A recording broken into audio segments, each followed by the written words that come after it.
siento muy satisfecho y podamos ahorita tratar los temas que son de interés, no solo para el país, sino para Baja California.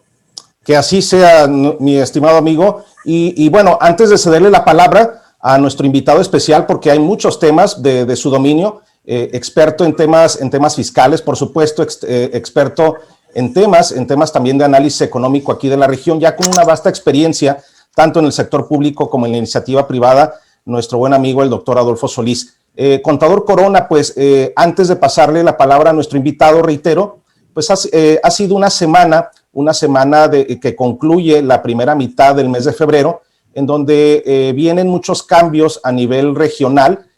Ha habido durante el cierre de enero, inicio de febrero de este nuevo año, para el contexto de la comunidad empresarial en Baja California y los liderazgos en ella, pues ha habido cambios importantes en algunos organismos empresariales, cambios en Index Zona Costa, cambios en Canacintra, cambios en la coordinación del Consejo Coordinador Empresarial en Baja California, en fin, ha habido una serie de cambios en los liderazgos del sector empresarial y, por supuesto, se amalgama con esta coyuntura de cambios que se prevén también en la función pública. Ha habido importantes transiciones, de hecho, el día de ayer, viernes 12 de febrero, para el caso particular del municipio de Tijuana, cambios importantes también, cambios que se avisoran y que va a ser el arranque, a partir de este fin de semana, va a ser el arranque de muchos cambios en el gran marco, contador Corona, pues de una situación en la que no vemos claro una reactivación económica para Baja California. Las informaciones que se publicaron hacia el inicio del mes de febrero a través del INEGI confirmaron que Baja California es una de las 4 entidades a nivel nacional que más aumento proporcional durante el mes de enero tuvieron en su índice nacional de precios al consumidor, la inflación. Y en el caso particular de Tijuana, fue la tercera área urbana que mayor cambio en la inflación hacia arriba se tuvo a nivel nacional. Entonces, contador Corona, reitero, cambios en los liderazgos de la cúpula empresarial, cambios en los liderazgos de la función pública y la persistente pandemia y la cuestión de la no reactivación y pues obviamente un panorama sumamente retador. Contador Corona, por favor. Gracias, Ricardo. Adolfo, ¿cómo la ves? Empezamos por ahí, si te parece. Claro que sí. Fíjate que lamentablemente el país y Baja California se han sumido en una serie de efectos que dentro de una política pública son nocivos y son sumamente graves. Y tenemos naturalmente efectos inflacionarios mayores a los del país. ¿Por qué? Porque hay a veces indisciplinas, hay a veces factores que son de carácter endógeno o exógeno, que no se miden. Y te voy a decir, si yo lo comparo históricamente, no estamos en un descontrol de la inflación, porque en el pasado, en la época de Miguel de la Madrid Hurtado, por ejemplo, que fue la época con mayor efecto inflacionario negativo, no estamos quizás a esos niveles. Sin embargo, la inflación solo es un pequeño indicador en el conjunto de elementos que debe de considerar un país. Y si tú a ese indicador inflacionario le pones un efecto regresivo en nuestra economía de 8.5 puntos, imagínate, para que la población lo pueda entender, llevas un vehículo a 100 kilómetros por hora. Decir que creces 4 puntos significa llevar a tu carro a 104 kilómetros por hora. Decir que se desacelera, pues es ir naturalmente frenando ese carro. Imaginemos que íbamos a 100 kilómetros por hora y ahora le quitamos 8.5 puntos. ¿Qué significa eso? Que ahora vamos poquito más arriba de 90 kilómetros por hora. ¿Qué va a provocar eso? Tardanza en llegar a las metas de empleo, de seguridad, de desarrollo, de economía, de crecimiento. Entonces, es un conjunto de factores que se debe de considerar. Y si vas al crecimiento, te vas tú a los discursos gubernamentales y nos damos cuenta que a nivel federal y a nivel estatal hay daños serios. no se hace un análisis ponderado realmente de nuestra población. Por ejemplo, en Baja California, que somos 3.7 millones de contribuyentes en censos del INEGI, pero aquí viene una cosa importantísima. Cuando tú haces la composición, a ver, ¿qué tipo de trabajo tenemos para hombres y mujeres? Aquí en Baja California hay más mujeres que hombres. Hay un porcentaje que está casi en la media. Estamos en 50.4 y 49.6%. Pero fíjense bien, esto, ¿cuándo ha hecho el Estado un análisis ponderado derivado de eso? ¿Por qué llega la gente o las personas, por qué migran aquí? El gobierno ha pensado que muchos, el 45% solo está migrando por trabajo, pero por ejemplo, el 40% migra por un efecto familiar. Entonces, tenemos que ir ponderando cómo vamos a ver en el largo plazo nuestro Estado. ¿Qué pasa con nuestras características económicas aquí en el propio Baja California? Es sorprendente de verdad ver cómo bajaron nuestra población económicamente activa. Imagínate, la población económicamente activa se computaba de los en adelante. Ahora dijeron, ¿sabes qué? No, pues para que nos alcancen los números y para manipular los números, pues vamos a bajarlos a 12 años. Es decir, el gobierno considera, y aquí en Baja California también considera, que para que tengamos un promedio de población económicamente activa alrededor del 65%, debe de trabajar cualquiera de 12 años para arriba. Imagínate, está reservado, está protegido. No, en los derechos internacionales no se permite que trabajen personas de esa edad. Y nosotros, para manipular esas cifras, para que no salga que vamos en una caída, entonces bajamos la edad. Y, por ejemplo, si hacemos un balance aquí en Baja California, ¿cómo vamos? ¿Vamos bien? ¿Vamos mal? ¿O la población qué debe de saber?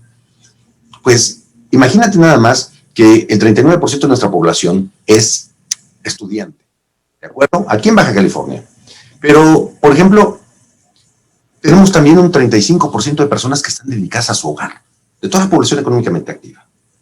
Entonces, si vamos a los que no son activos, que es la parte fundamental, porque hay una parte de la economía que mueve el dinero y hay una parte de la economía que recibe el dinero. Entonces, el gobierno no ha analizado, por ejemplo, cuáles son el conjunto de pensionados y jubilados y cuál es la tendencia hacia arriba, que tenemos el 12% de personas que están en esa tendencia. Pero si vamos a los satisfactores, por ejemplo, a los satisfactores reales de la población aquí, que decimos, oye, hablamos que el gobierno va muy bien y estamos aplaudiendo todos los aparentes éxitos que tenemos. Bueno, aquí en Baja California no tienen agua entubada 8 de cada 100 personas. Aquí en Baja California. Aquí en Baja California, 4 de cada 100 personas ni siquiera tienen drenaje. Aquí, para que tengan una noción, una persona no tiene ni siquiera servicio sanitario, es decir, no tiene baño. Una persona no tiene baño. Si nos vamos a quien no tiene energía eléctrica, nos encontramos en esencia con que una persona de cada 100 tampoco tiene energía eléctrica. Pero si vemos quién tiene una capacidad de almacenaje de agua, pues el 10% de nuestra población tiene tinacos y solo el 6% puede decir que tiene una cisterna. Si nosotros no podemos satisfacer siquiera las partes básicas de desarrollo, aquí decimos que en Baja California vamos súper bien y que hemos generado empleos y echamos todo como si fuera perfecto. Pues nuestra población, el 50% de nuestra población ni siquiera tiene una computadora. Entonces, ¿qué hace el 50% de los alumnos que no tienen una computadora en escuelas públicas o que tiene una computadora y que son 3 hermanos y que las clases son a la misma hora y que se tienen que repartir o que de plano uno no tiene que tomar clases? Eso pasa en Baja California. Aquí, simplemente comunicaciones telefónicas, ni siquiera el 50% de nuestra población está comunicada. El 50.4 es la que tiene una línea telefónica. En el Internet, prácticamente 30 de cada 100 no tienen Internet. Entonces, queremos tomar clases, queremos desarrollarnos, queremos teletrabajo, queremos una serie de actividades que nos hagan potencializarnos, pero ni siquiera tenemos eso. Entonces, quiero que vean cuál es nuestro nivel de desarrollo. Si nosotros nos vamos a la parte de cómo está nuestro nivel de escolaridad, pues aquí en Baja California, en esencia, 3 de cada 100 ni siquiera van a la escuela. En educación básica va el 47.3%. En educación media superior, ni siquiera llega a la mitad de los que entraron a la primaria. Es decir, cuando llegamos a la educación media superior, tan solo el 28% va. Y no se diga cuando decimos vamos a una maestría, ni siquiera el 0.3% alcanza a llegar en Baja California. Entonces, piensen lo siguiente, tenemos discursos de gobierno que vamos bien, pero hay más inseguridad. Tenemos discursos de gobierno que estamos ayudando con programas sociales y hay 10 millones de pobres más. Tenemos discursos de que los empresarios no pagan y que hay una serie de actividades irregulares y que el gobierno está trabajando bien porque ya no hay corrupción. Y te enfrentas a que tenemos una caída en la economía por falta de estímulos fiscales y por falta de incertidumbre jurídica, con riesgos expropiatorios, con limitación a la inversión. Ni siquiera la inversión privada está promoviendo. Entonces, algo está pasando. ¿Cómo es que tienes más dinero gobierno y cómo es que tenemos más inseguridad, tenemos más pobreza? Una persona se enferma y no tiene cobertura en los hospitales, ¿eh? No tiene cobertura en los hospitales. Pero en lugar de dedicar dinero a los hospitales, ¿qué dijimos? No, pues vamos a meterle al Tren Maya, vamos a meterle a la refinería de Dos Bocas, vamos a ponerle al aeropuerto Felipe Ángeles. Es decir, preferimos nosotros salir con la bandera y decir, miren, levanté una obra, a decir en los hospitales, señores, atienden, nadie se va a morir. ¿Por qué en Baja California se estaban muriendo tantas personas? ¿Por qué en el país, en México, se muere? ¿Y por qué México es el tercer país con el índice de mortalidad por COVID? ¿Por qué? Porque el gobierno no hace nada. Porque tenemos un presidente, porque tenemos gobernadores que simplemente dicen, ¿sabes qué? Con un discurso mentiroso, dicen, ¿sabes qué? No, pues yo tengo una estampita y no me enfermo, ¿no? Yo tengo una estampita y no me enfermo. Dice, si no mientes, si no robas, si no traicionas, no te da COVID. Y llegamos a discursos tan falsos que la población cree. Pero el problema es que la población lo cree. Ha estado tan engañada de la clase política. Y todavía la población sigue creyendo en la clase política. No importa que se llame PRI, PAN, PRD, Morena, no importa. Hay población que cree en la clase política aún. Y la clase política no está con la credibilidad para hacer. Simplemente vean el nivel de mentiras. Cuando decimos, se va a rifar un avión y la rifa del avión va a ser para hospitales y para insumos médicos. A ver, ¿dónde está el dinero de la rifa del avión? Tengo entendido que hubo pérdida ahí en los ingresos de la venta de los boletos del avión, ¿no? Por supuesto, y todavía no se ha vendido el avión. No, ahí está. Y ahí tenemos, ¿a qué hospital se fue? No se fue. Dime, ¿cuántas vacunas ha recibido Baja California? En Estados Unidos ya llevaron más de 61 millones de vacunas puestas, ¿de acuerdo? Y son del 20 de enero a la fecha. La pregunta es, México, aquí en Baja California, ¿cuántas vacunas hemos puesto? 9,500 vacunas. 9,500 vacunas en una población de 3.7 millones. Y todavía te sacan una página aquí que no sirve. Te tienes que inscribir para poner una vacuna que ni siquiera tienen. Y luego sale el gobierno federal y dice, no, los listados y las inscripciones locales no funcionan. Hay un problema. Hay una criminalización de la actividad gubernamental. Los delitos se cometen por acción y por omisión. Mucha gente ha muerto por omisiones gubernamentales. Y muchas personas van a seguir falleciendo porque hoy las personas tienen que pagar sus pruebas. Hoy las personas esperan que se abra la frontera para ir a ponerse la vacuna en Estados Unidos. No tienen ni siquiera la credibilidad ni la confianza de ponerse la vacuna aquí en México. Tenemos un gobierno de discurso, no de hechos, y eso es sumamente grave.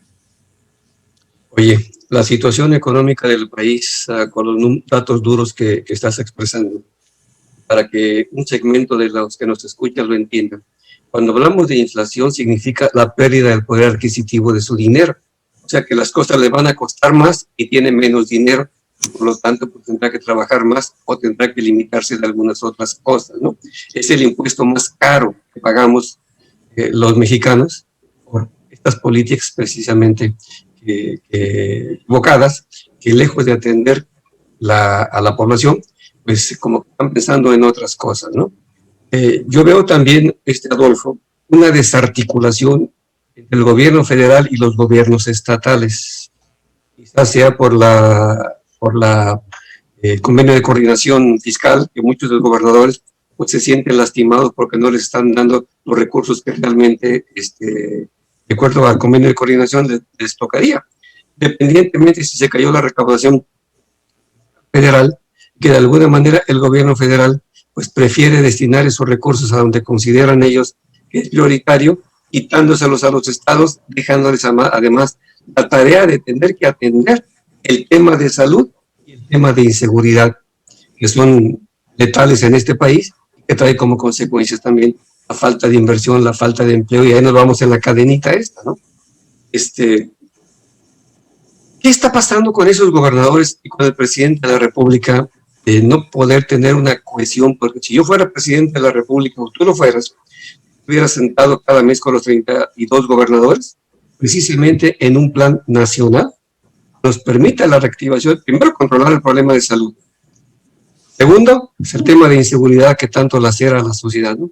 Y tercero, cómo reactivamos la economía de este país para que puedan las empresas y los empresarios tener el trabajo y un trabajo bien remunerado. O sea, ¿qué está pasando ahí entre los gobiernos estatales y federales que no pueden llegar al acuerdo de tal manera que bajen los recursos o de tal manera que haya una cohesión en una crisis como la que tenemos ahorita de este tamaño, que quizás nadie nos había tocado? Es cuando más se necesita la unidad de quien ejerce el poder para encontrar soluciones y políticas públicas prácticas de beneficio a la sociedad. Claro, el problema es que tenemos un gobierno de discurso, y no ahorita. Hemos tenido en las últimas 5 décadas gobiernos de discurso, gobiernos que buscan votos, gobiernos que buscan ayudar a quien le dé votos, gobiernos que dicen que vamos a ayudar a los más pobres. Incluso creamos lemas. En el gobierno de México somos capaces de crear lemas como primero los pobres, pero no queremos que los pobres se eleven a la clase media porque los pobres votan. Los pobres se dejan seducir muchas veces por su necesidad, porque quieren ser ayudados, porque no tienen ninguna oportunidad y el gobierno abusa de ellos. Llega, regala despensas, da cantidades de dinero para que les apoye, les garantiza pensiones, y no está mal apoyar. El problema es que tenemos que hacer un plan de desarrollo, que no solo se le ayude a la persona, sino que se le permita salir adelante. Tengo un análisis muy completo sobre el dinero que se le va a los que le llamamos ninis. El gobierno va y destina una gran cantidad para todos aquellos que son becarios. Y está perfecto que le ayude a todos a desarrollar su actividad. Pero muchas de esas personas no son estudiantes. Muchos de los que reciben el beneficio por el programa social ni siquiera tienen la posibilidad de estudiar. No tienen los alcances económicos. Y tampoco hay condiciones de decirle, oye, te voy a apoyar, pero tú tráeme buenas calificaciones. Te voy a apoyar, pero tú asiste a la escuela. Sé puntual. Te voy a apoyar, pero trata de generar condiciones laborales y yo te voy a apoyar para esas condiciones. Es decir, el gobierno dice, ¿sabes qué? Esta población vota por mí, a ver, les voy a dar dinero, ahí les va su tarjeta, voy a hacer el censo, aquí está, y así es como tenemos políticas públicas. ¿Por qué no hay coordinación? Porque el gobierno federal y los gobiernos estatales tienen una mentalidad distinta. Ve qué ha pasado aquí en nuestro gobierno estatal. Todo los 2 años de gobierno del Estado ha sido discusiones con presidentes municipales. 2 años ha sido acusar a los ricos. 2 años ha sido de decir que estoy haciendo más. Pero yo le pregunto a la población, a ver, el 77.1% tiene cobertura en Baja California a los servicios de salud. 77.1. Es decir, vamos a hablar por aquel 23% que ni siquiera puede ir al IMSS o no puede ir al ISSSTE o no puede ir a ningún lado porque no tiene cobertura. Y entonces, los que sí tienen cobertura, llegas al IMSS, oiga, traigo COVID, y te dicen, no, pues no hay espacio, no hay camas. El gobierno, en lugar de atender esos factores que son fundamentales, está pensando en generar una superestructura publicitaria para decir que todo vamos bien. Llegaron 9,000 vacunas a Baja California. No. Salió el secretario de Salud, pero hasta en la fotografía, cargándolos como si fuera un hecho. Es decir, estamos haciendo un gobierno de publicidad. Estamos gritando, acusamos, calumniamos, denunciamos, abusamos de cualquier persona porque tenemos el poder. Yo soy el presidente de la República, yo soy los gobernadores. Entonces no hay una coordinación porque trae una agenda política. Su agenda política es mantener el poder. Su agenda política no es ver si la población... A ver, yo le preguntaría a cualquiera, y de los que adoran completamente al actual gobierno, yo le preguntaría, y los que creen en los políticos, le preguntaría, ¿sus condiciones socioeconómicas mejoraron? ¿Hoy usted vive mejor? ¿Las condiciones de salud de su familia ya tienen cobertura todos? Si sus hijos ya van a la escuela con mejor calidad educativa, si usted no está desempleado, si a usted no lo corrieron por la crisis que no tuvo estímulos, si usted sale a la calle y se siente seguro y sabe que no va a haber delitos, bueno, entonces tenemos un mejor país, tenemos un mejor Estado, tenemos mejores gobernantes. Pero la pregunta es, el índice de criminalidad se destapa, el de corrupción se destapa, el índice, en realidad, de desarrollo se cae, el de crecimiento se cae, el inflacionario crece. Oye, la inversión no llega. Un indicador puede estar mal, pero cuando sumas un conjunto de indicadores, entonces nos encontramos, la población nada más que se ve a sí misma, ¿está mejor hoy que hace 3 años? Si está mejor hoy que hace 3 años, entonces que diga, sí, tenemos un mejor gobierno. Pero mucha de la población hoy está peor, hoy está desempleada. Hoy tenemos una caída en el empleo de verdad preocupante. Y la población no lo sabe, porque además no necesita saberlo, porque no son expertos economistas o financieros o tributaristas. Pero le voy a decir a la población, el 2020 simplemente fue caer en un bache. El efecto realmente de la economía, de la nocividad, los efectos colaterales, los efectos del desempleo, los efectos de la falta de crecimiento se van a ver en el 2021 y 2022. Entonces, si creemos que ya pasó, si todos pensamos que ya se acabó prácticamente la pandemia, ya tenemos vacunas y todos ya estamos pero felices. Si creemos que eso ya sucedió, la respuesta es no. El efecto colateral que viene de aquí en adelante va a ser más severo. Hoy ya no van a hablar de la cuesta de enero, hoy van a hablar de la cuesta trimestral. Muchas familias al final de este año no van a tener trabajo. Muchas familias al final de este año no van a tener empleo. Muchas familias al final de este año no van a tener cobertura de salud. Muchas familias al final de este año van a ser víctimas de delitos. ¿Y cuántos negocios van a cerrar? Prácticamente en todo el país hay 1 millón de negocios en riesgo. Ahora le preguntas al gobierno y dice, sí, como no voy a regalar 25,000 pesos para estimular a los negocios. Y agarran al censo de los amigos, ¿no? Hay transparencia, hay opacidad. El gobierno dice, no hay corrupción. Señores, aquí en el legislativo, en el ejecutivo, aquí en Baja California, hasta usan EFOS. Nos quejábamos de los anteriores gobiernos por usar EFOS, que los EFOS son las empresas facturadoras falsas, que son fachada. Hoy hay operaciones que se usan aquí en el Congreso de Baja California en este momento, en el Ejecutivo en este momento, que utilizan esas figuras. Hoy en este momento hay operaciones donde salen, el gobierno requiere un insumo y salen y le dicen a los empresarios, oye, ¿quién me lo da? Y hay una comisión del 5%. Imagínense nada más, muchachos. Realmente, para todos aquellos que son totalmente adoradores, simplemente que vean sus condiciones socioeconómicas. Si sus condiciones socioeconómicas están mejor, adelante, qué bueno, que reconozcan al gobierno, y hay que reconocer las cosas que hace bien. Ahora, un gobierno no hace todo mal. A mí me parece también sensato que los gobiernos traten de ser disciplinados, que los gobiernos cobren a quien no pague, que los gobiernos corrijan los errores, como muchas de las cosas se han hecho, y eso está bastante bien. Hay muchas personas que incumplen, que no pagan. Yo he oído muchas quejas de gobernantes que dicen, oye, es que los ricos no pagan. Pues para que ustedes tengan una noción, 12,000 personas, somos 77.8 millones de contribuyentes en el país. 77.8 millones. Y solo 12,000 pagan el 51.6% del dinero de este país. Solo 12,000. Y dicen que los ricos no pagan. No, los ricos mantienen el 51.6% de este país. si nosotros despedazamos a esos ricos, si nosotros acabamos a esos ricos que cometieron inconsistencias, que alguno u otro es fraudulento, que alguno u otro se roba, pues ese sí mételo a la cárcel. Pero aquí, en esos 77.8 millones de contribuyentes, el gobierno detecta 15,000 que les llama EDOS, que son los que son presuntamente inexistentes y están en un listado del 69 del Código Fiscal. Detecta 15,000 y dice, por 15,000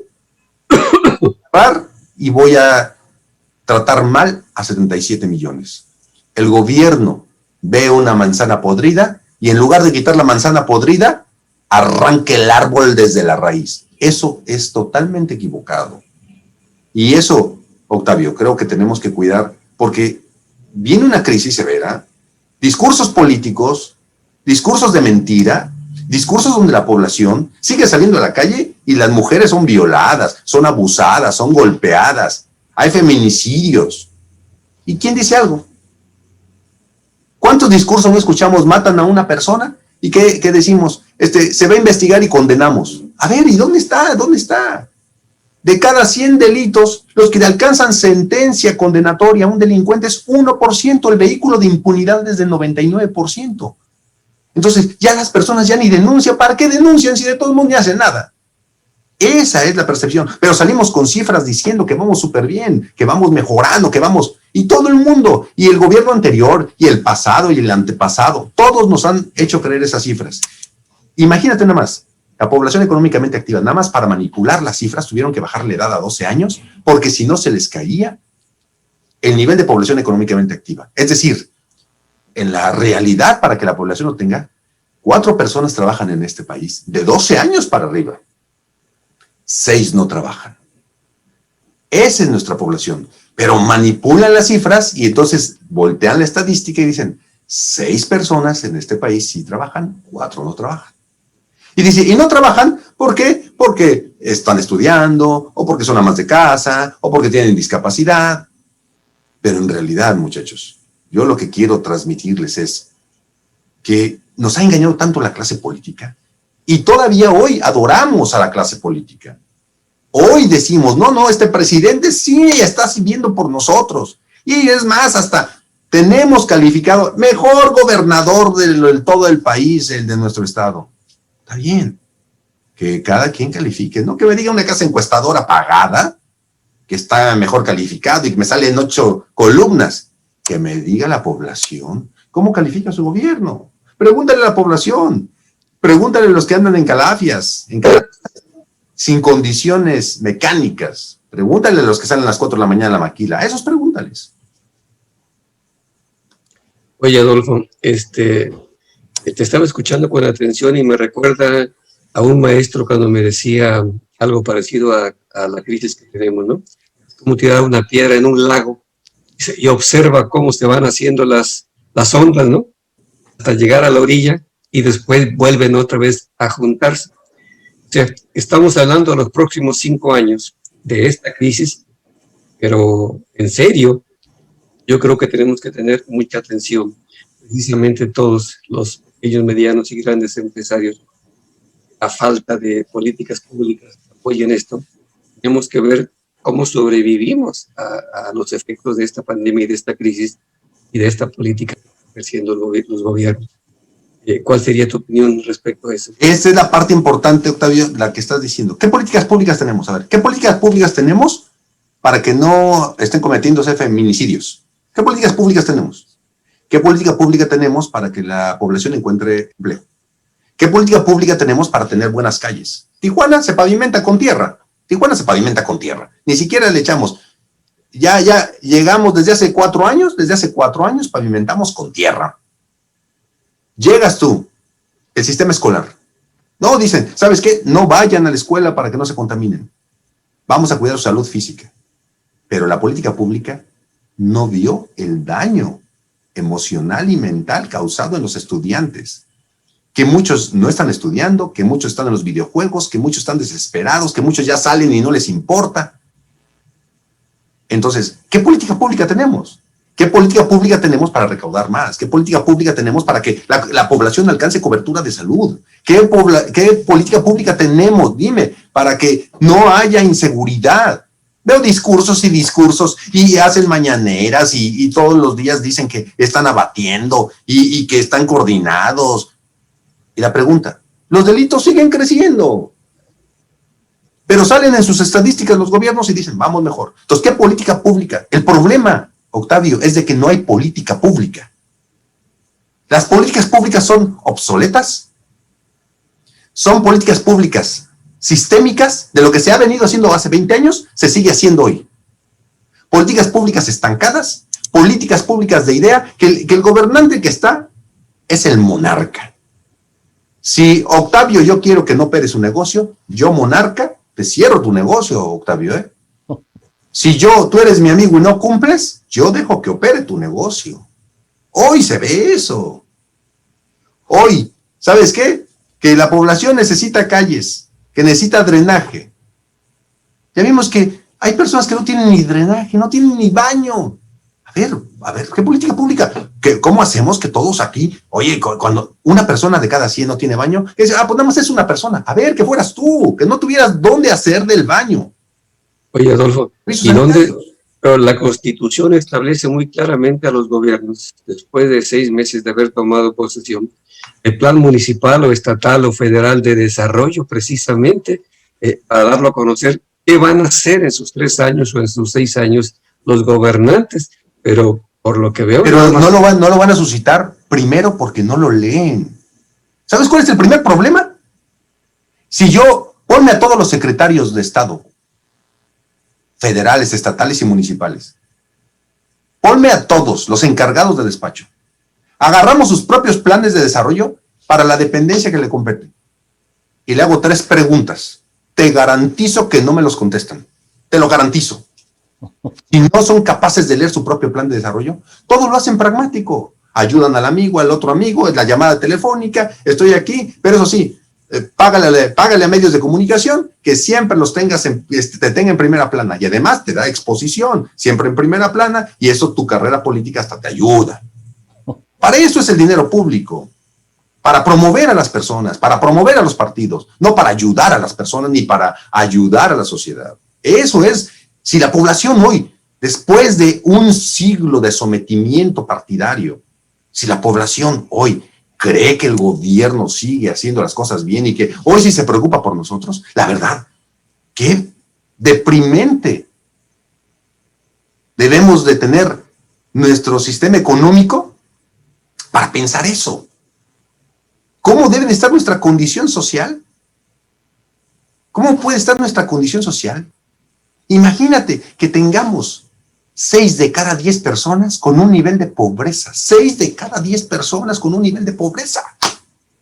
Y todavía decimos, no, que nuestro presidente, este es el mejor.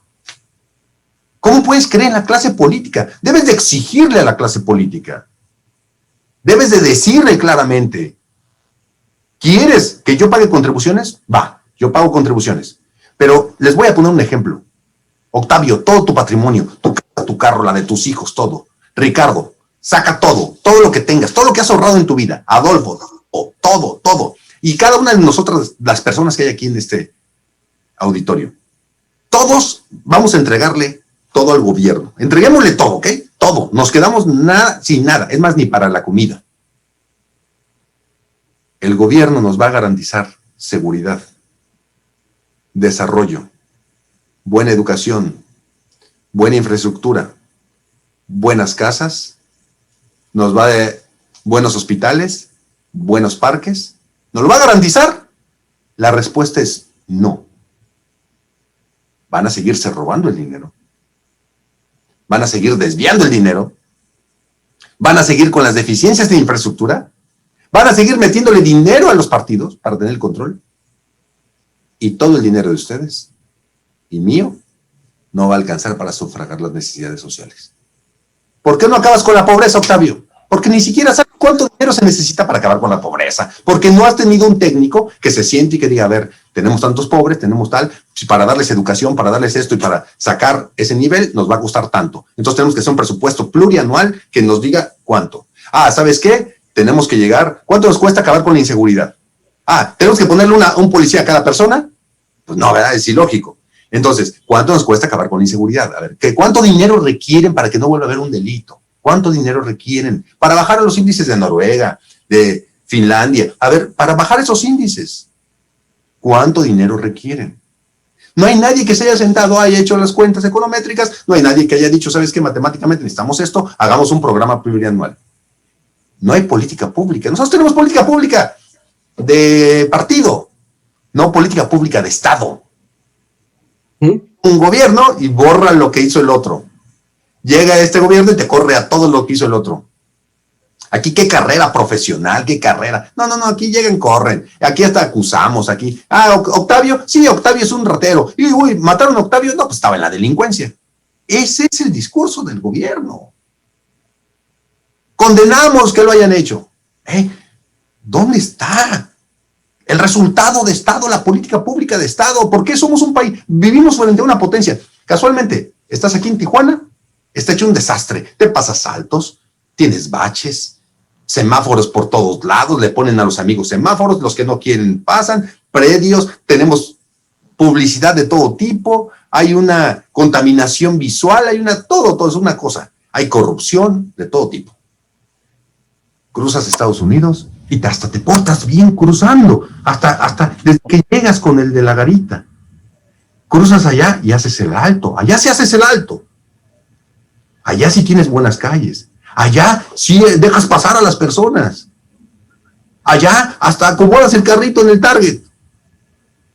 Entonces, ¿es un problema de la persona o es un problema de Estado?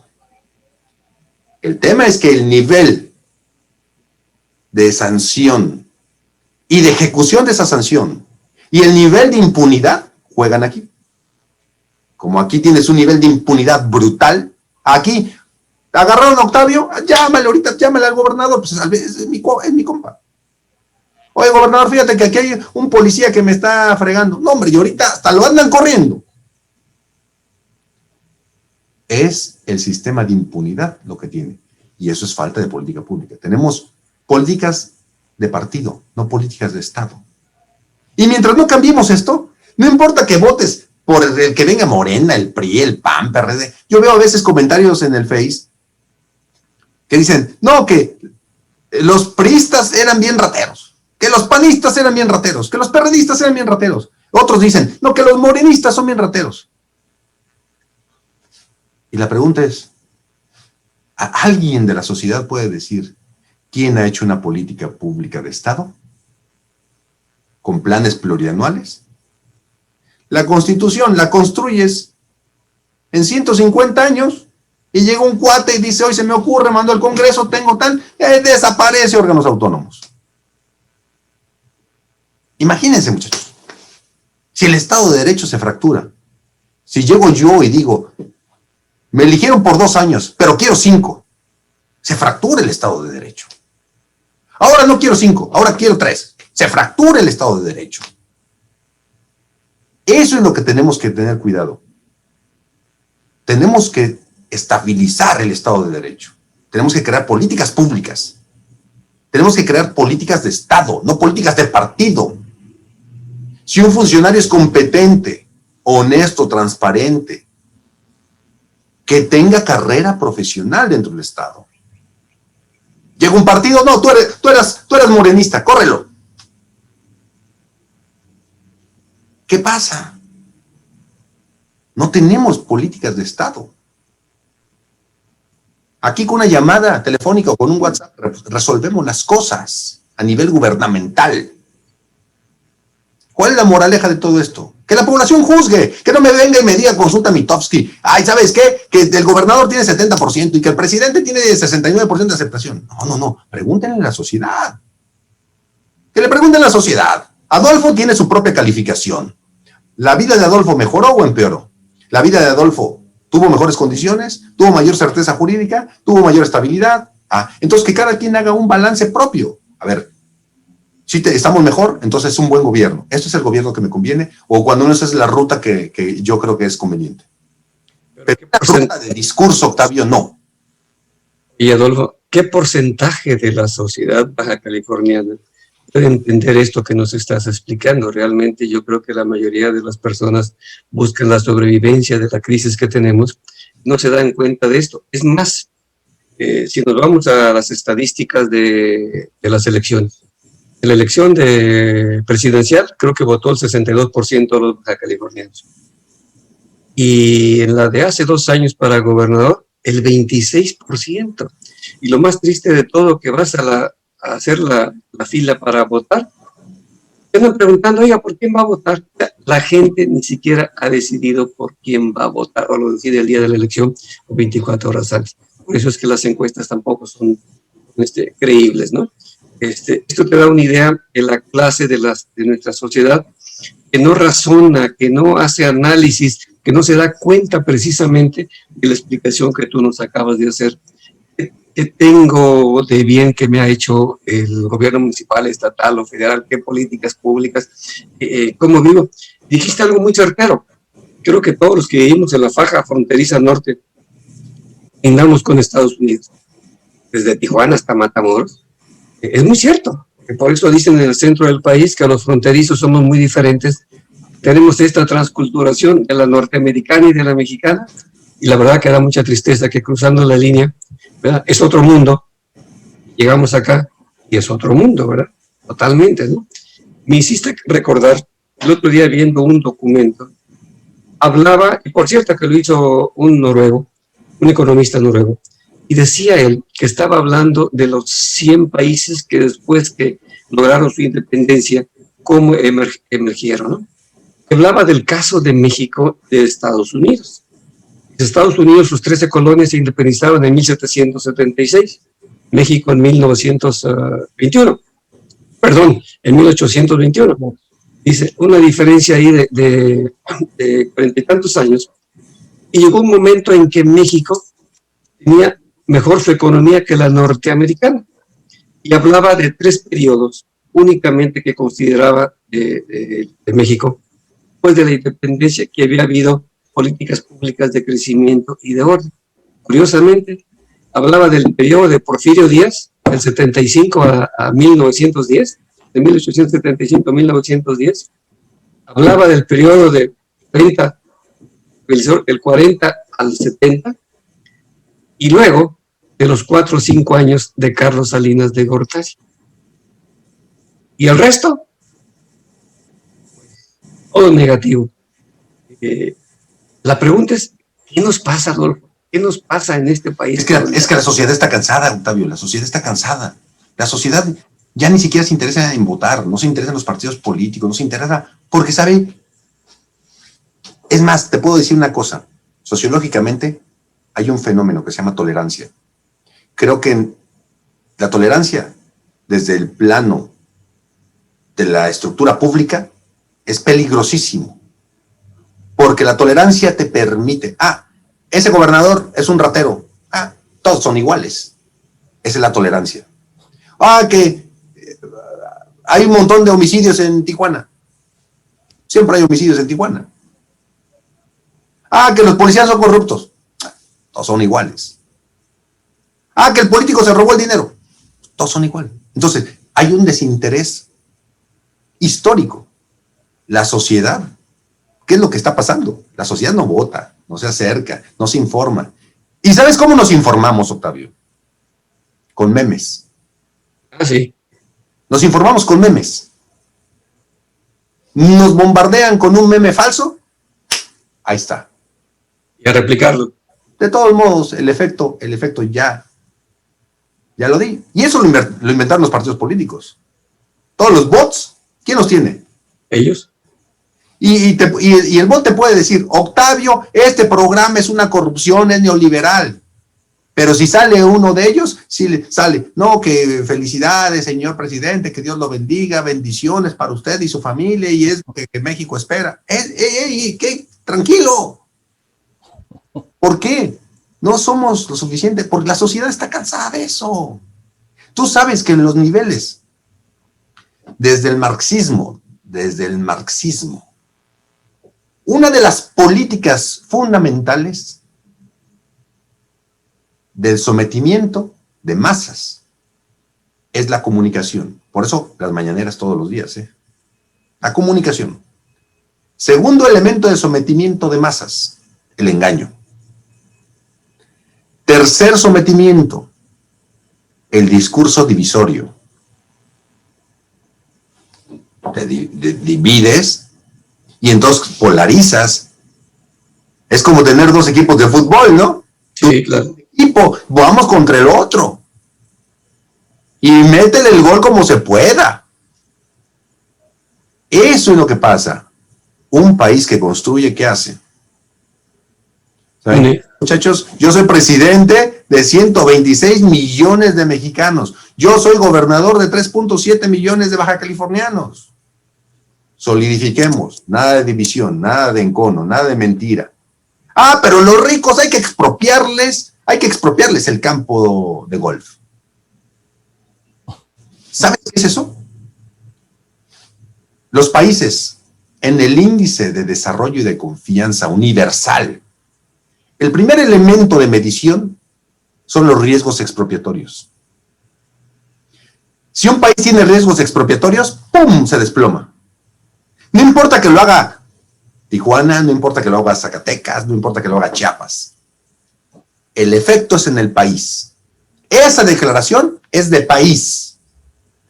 El efecto nocivo es para el país. Ah, que voy a expropiar el campo de golf, que porque está verde y la sociedad requiere áreas verdes. La pregunta es, ¿tienes la capacidad de Estado para mantener ese tipo de pasto? ¿Ese tipo de pasto es para visita pública? Ese tipo de pasto. O sea, dices tú, algo está pasando.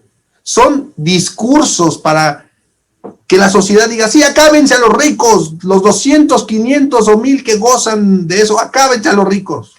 La pregunta es, ¿un gobierno debe de acabar a los ricos? No, un gobierno debe de buscar la igualdad y debe buscar la equidad. Y debe de respetar derechos del rico y del pobre. Y al pobre debe de darle las condiciones para que desarrolle. Y al rico debe de regularlo para que genere esas condiciones. Y el pobre o el rico que hagan algo indebido, para adentro, vámonos. El pobre o el rico que busquen desarrollo, se potencializa. Eso es lo que debe de hacer un sistema estructural. Pero como tenemos políticas públicas de partido y no de Estado, pues entonces vamos a la agenda política, ¿no? Ahorita vienen las elecciones, no, hombre, muchachos, ahorita van a ver qué maravilla. Pero les garantizo, y no me importa quién gane, el que gane, muchachos, si sigue con política pública de partido, se llame de un color o de otro color, la respuesta es la misma. Hoy con memes, hoy con una fotografía bonita, me pones bonita sonriendo o cantando, o me pones galán, y ese es el efecto, ¿no? Ay, ¿sabes qué? Hay que votar por Peña Nieto porque está bien guapo.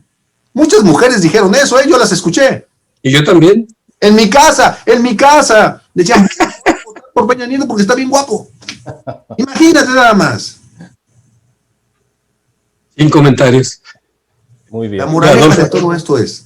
Adolfo, nos quedan 6 minutos y me gustaría, para cerrar esto, dos temas que son ahorita muy importantes en México. Uno es esas 2 iniciativas que hay en el Congreso de la Unión, una respecto a Banco de México por comprar el excedente de dólares, y el otro, la reforma que pretenden hacer a la Comisión Federal de Electricidad.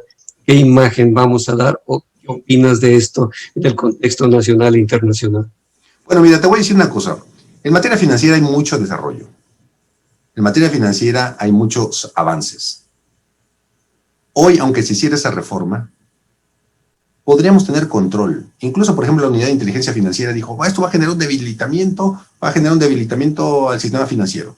La propia Unidad de Inteligencia Financiera lo dijo. La pregunta es, ¿hoy existen controles? Hoy, el sistema financiero está lleno de operaciones ilícitas. Hoy, la corrupción ya no es dando dinero, es lavando dinero. Es correcto. Entonces, hoy el sistema financiero está lleno de operaciones ilícitas. Simplemente todos los políticos que se han enriquecido, ¿dónde tienen su dinero? Pregunta, ¿dónde tienen su dinero? Todos los que se han enriquecido. Los mandan a un país, a una empresa, otra empresa, otra empresa. 10 años después se la pasan a sus hijos. Y entonces el hijo surge empresario, un millonario empresario, connotado. Al fin ya está prescrito, ya está prescrita la persecución, pues ya, pues que gocen el dinero. Entonces, hoy el sistema financiero está fracturado. Haciendo la reforma, el sistema financiero va a seguir fracturado. La reforma al Banco de México puede cambiar y puede mejorar si tiene candados lo suficientemente claros, transparentes, no opresivos. Va a debilitar si tiene candados laxos.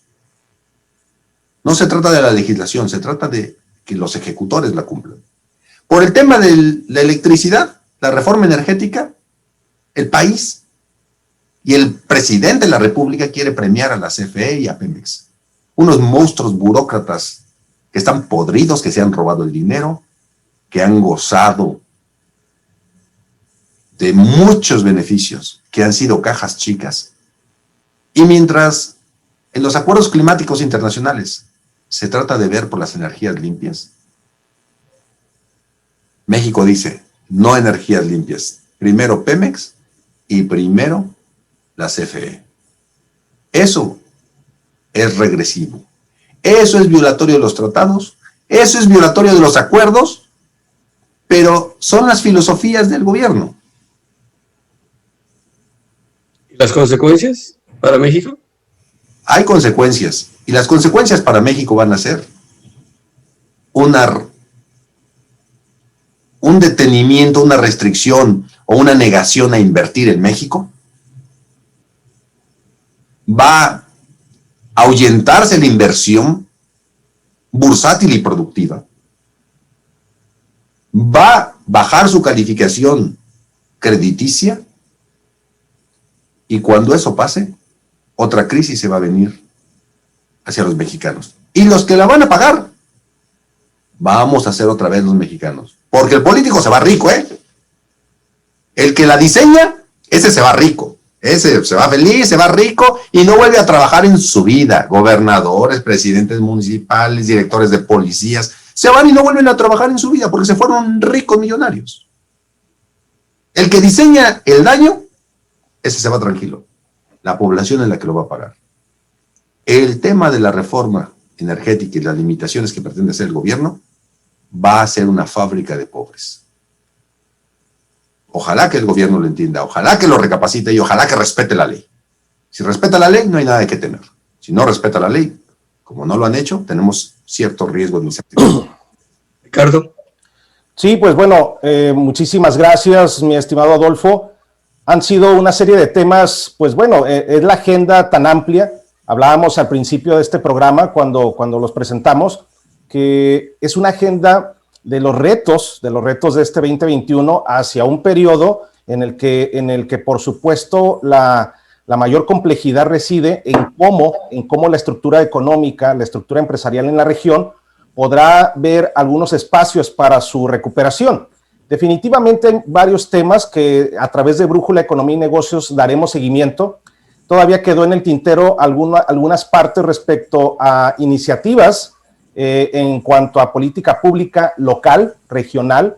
Sabemos que estamos en un marco político en el que vienen actores a esta pasarela y también la cúpula empresarial, al haber tenido cambios recientes y que lo seguirá teniendo, empezará a pronunciarse en este efecto del posicionamiento público también, tratando de mostrar algunas iniciativas. Y es precisamente ese trabajo con este marco de referencia que el doctor Adolfo Solís Farías, abogado fiscalista, nos ha presentado de manera sumamente amplia. Yo solamente me resta por agradecer el favor de esta excelente participación, agradecer también al liderazgo de don Octavio Corona y agradecer el favor de la presencia y seguimiento de cada uno de ustedes y también reiterarles que Brújula Economía y Negocios ahora estará en podcast para que nos busquen a partir de lunes en Spotify, en Apple Podcast y también se me fue la otra, también en Google Podcast.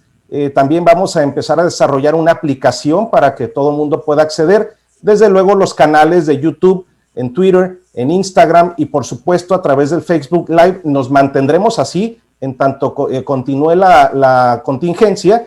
Y bueno, el deseo que todos se encuentren bien y los mejores deseos para esta semana próxima. Siguen los retos y no queda más que trabajar en equipo como ciudadanos y desde las unidades de negocio, que son las auténticas generadoras de riqueza. Muchísimas gracias, caballeros. Gracias a ustedes. Adolfo, muchas gracias. Hasta luego, nos vemos. Gracias. Hasta pronto. Hasta luego, adiós.